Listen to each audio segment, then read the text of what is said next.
дар доираи омодагиҳо ба 30 солагии истиқлолияти давлатӣ ва солҳои рушди деҳот, сайёҳӣ ва ҳунарҳои мардумӣ имрӯзҳо дар ҳамаи шаҳру ноҳияҳои мамлакат тадбирҳои ободонию бунёдкорӣ идома дошта, дар баробари истифода аз маблағҳои буҷетӣ ҳамчунин саҳми соҳибкорону дигар ашхоси саховатпеша низ дар ин самт назаррас аст.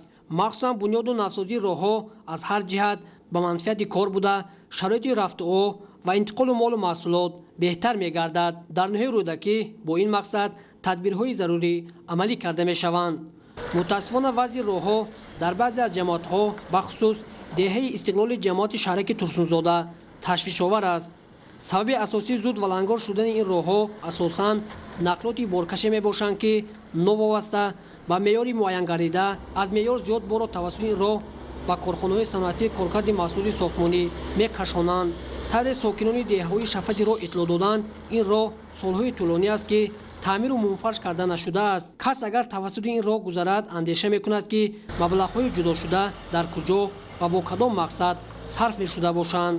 фақат ҳамин равод кандагӣ мошино мерем, мошино хадавой меган, чандта деҳае, чандта заводу фабрика шуда, чандта корхона шуда, карьера ҳеч нест, ки я обод кунанд, я бунёдкорӣ кунанда ҳеч нест. санги хокам ёранд мемонад, даи боронӣ, даи барфӣ хичам даяд амият ду рӯз ду бор боронаш мезанад, дигар на санга, на хока, на ҳеч. албатта корхонаҳои нав дар доираи рушди маҳал бунёд мегарданд, вале масъулини ин корхонаҳоро мебояд дар ин самт масъулиятшинос бошанд ва ҳадди ақал ин роҳҳоро ҳисоби фоидаи корхона навсозӣ намоянд, то интиқоли ашёи хом ба корхонаҳояшон осон гардаду кӯмаке ба сокинон ва сам гузоштан дар ободии диёр шавад. ин тадбир ҳамчунин боиси сарфаи маблағи корхона мешавад, чун дар роҳҳои тахту ҳамвор аз ҷониби ин автомобилҳо ба маротиб кам гардида боиси таъмирталаб нагардидани техника мешавад.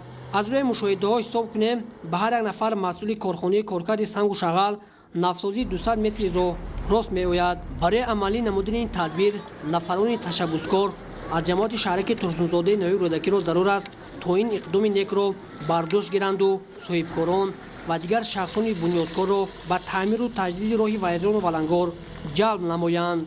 таваҷҷӯҳи ҳукумати ҷумҳурии Тоҷикистон дар самти дастгирии соҳибкорӣ ва шарики давлат бо бахши хусусӣ боиси рушди ин соҳа гардида, ҳамчунин нақши онҳо дар боло бурдани иқтисоди миллӣ назаррасанд.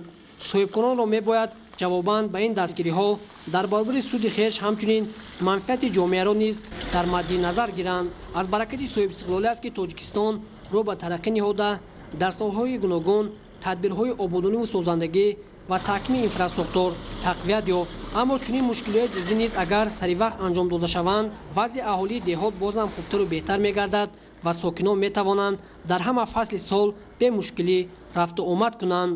бобокалон аминзода, холмуҳаммади давлат, мақсади мақсад, ахбор.